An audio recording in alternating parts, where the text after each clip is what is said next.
안녕하세요. 한국어 직업 이름을 배우는 거, 이거 단순히 단어 몇 개 외우는 거랑은 차원이 다른 얘기예요. 사실 그 단어 하나하나에 담긴 문화적인 의미, 또 사회적인 배경을 함께 알아가는 여정이거든요. 오늘 저랑 같이 30가지 직업 명칭을 살펴보면서 한국 사회의 구조와 가치관을 좀 더 깊숙이 들여다보는 시간을 가져볼게요. 한국 사람을 처음 만나면 거의 빠지지 않고 듣게 되는 질문이 있죠. 바로 이거.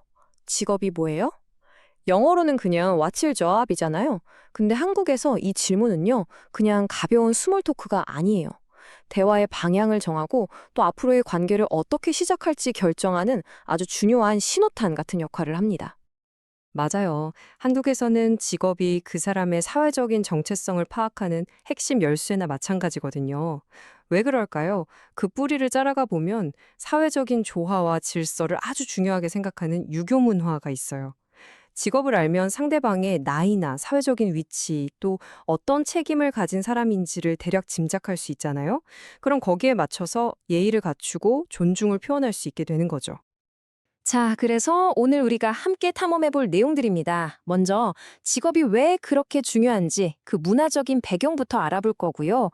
이어서 공공 서비스, 비즈니스와 교육, 그리고 예술이랑 기술 분야의 핵심 직업들을 하나씩 배워볼 거예요.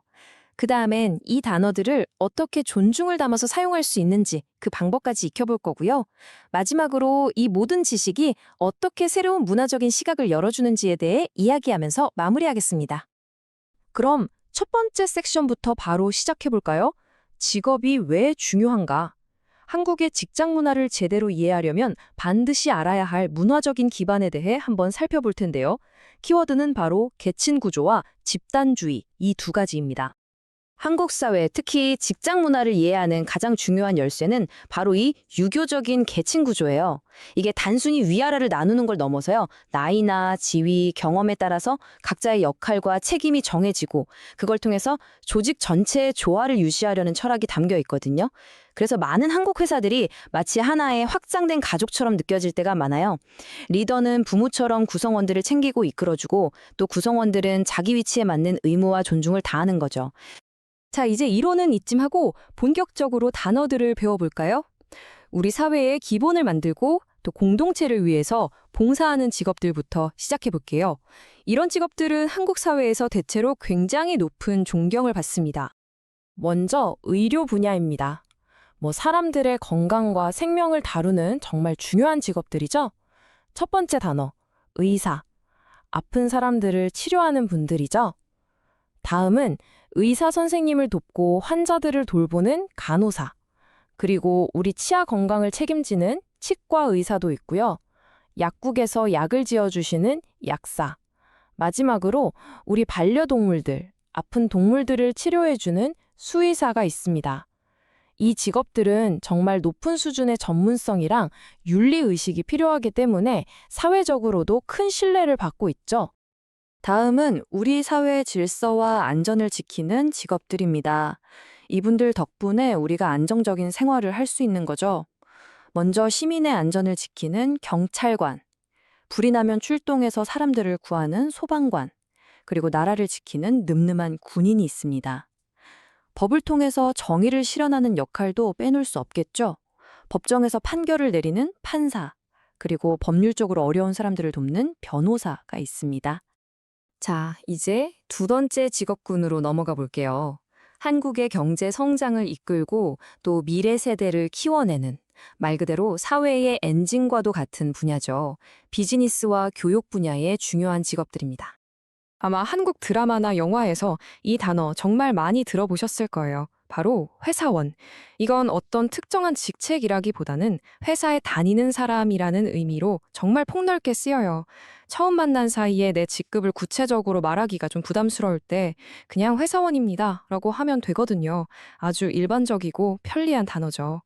그리고 팀이나 프로젝트를 관리하는 매니저, 회사의 돈 관리를 전문적으로 하는 회계사, 임원들을 보좌하는 비서, 그리고 세상의 새로운 소식을 발빠르게 전하는 기자가 있습니다. 이번에는 교육과 항공 분야를 한번 볼까요? 먼저 교육 분야의 핵심적인 역할들이죠. 학생들을 가르치는 선생. 근데 한국에서는 존경의 의미를 담아서 보통 뒤에 님을 붙여 선생님이라고 불러요. 이건 정말 중요해요. 그리고 대학교에서 학문을 연구하고 가르치는 교수, 학교 전체를 책임지는 학교장이 있습니다. 이어서 하늘과 관련된 직업 두 가지, 비행기를 조종하는 멋진 조종사, 그리고 비행기 안에서 승객들의 안전과 편의를 책임지는 승무원입니다. 이제 세 번째 카테고리로 넘어가 볼게요. 오늘날의 한국을 전 세계에 알리는데 정말 큰 역할을 하고 있는 분야죠. 바로 예술과 기술, 창의성과 혁신의 최전선에 있는 직업들입니다.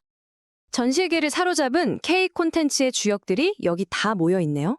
먼저 영화나 드라마에서 연기를 하는 배우, 그리고 작품 전체를 총괄하고 연출하는 감독, 또 감동적인 이야기의 뼈대를 만드는 작가가 있습니다. 아름다운 순간을 사진으로 남기는 사진작가도 있고요.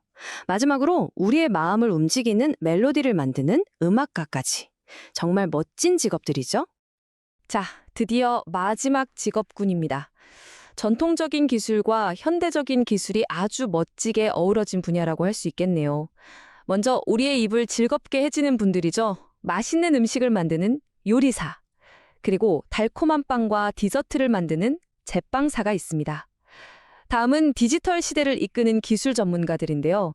정보 기술 분야를 총괄하는 IT 전문가, 컴퓨터 언어로 프로그램을 만드는 프로그래머, 그리고 시각적으로 아름다운 결과물을 만들어내는 그래픽 디자이너가 있습니다. 자, 지금까지 30가지 직업 명칭을 모두 배워봤습니다. 근데 여러분, 여기서 끝이 아니에요. 지금부터가 정말 중요합니다. 이 단어들을 그냥 아는 것에서 그치지 않고 어떻게 하면 한국 문화에 맞게 존중을 가득 담아서 사용할 수 있는지 그 진짜 방법을 알아볼 시간입니다. 천국의 직장이나 학교 문화를 이해하려면 이 개념, 선배와 후배 문화를 반드시 알아야 해요. 선배는 단순히 나보다 먼저 들어온 사람이 아니에요.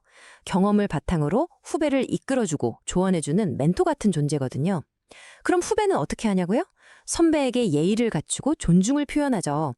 이건 서로에게 기대하는 역할과 책임이 있는 눈에 보이지 않는 사회적인 약속 같은 거예요.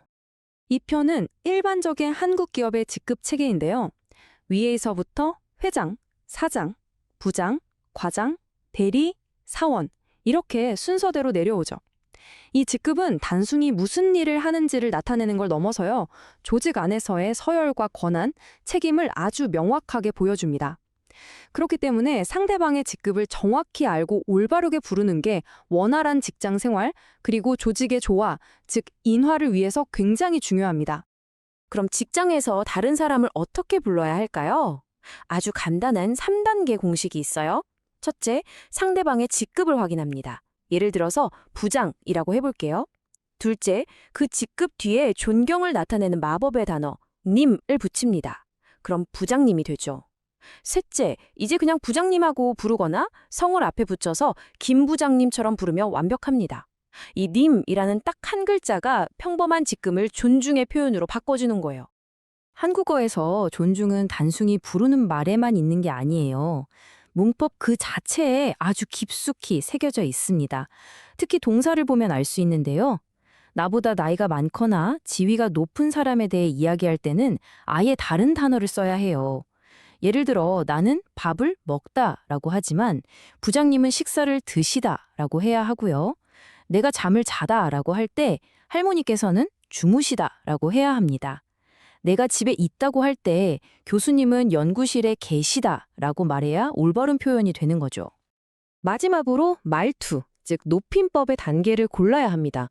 이게 좀 복잡해 보일 수 있는데 여러분은 이 세 가지만 기억하시면 충분해요. 첫 번째, 해요체. 문장 끝에 요를 붙이는 건데요. 대부분의 일상적인 상황에서 공손하면서도 부드러운 느낌을 줘요. 이게 바로 여러분의 기본값이자 맞는 키입니다. 두 번째, 하십시오체는 림이나 습니다로 끝나는데 뉴스나 공식 발표처럼 아주 격식 있는 자리에서 사용되고요. 마지막으로 해체, 즉 반말은 정말 친한 친구나 나보다 어린 사람에게만, 그것도 상대방의 허락을 받고 쓰는 게 좋습니다. 자, 이제 오늘 배운 모든 것들을 한번 정리하면서 마무리할 시간입니다. 오늘 우리는 단순히 한국어 단어 몇 개를 배운 게 아니에요. 언어라는 창문을 통해서 한국 문화의 핵심적인 가치관, 그러니까 관계와 조화를 얼마나 중요하게 생각하는지를 들여다본 거죠.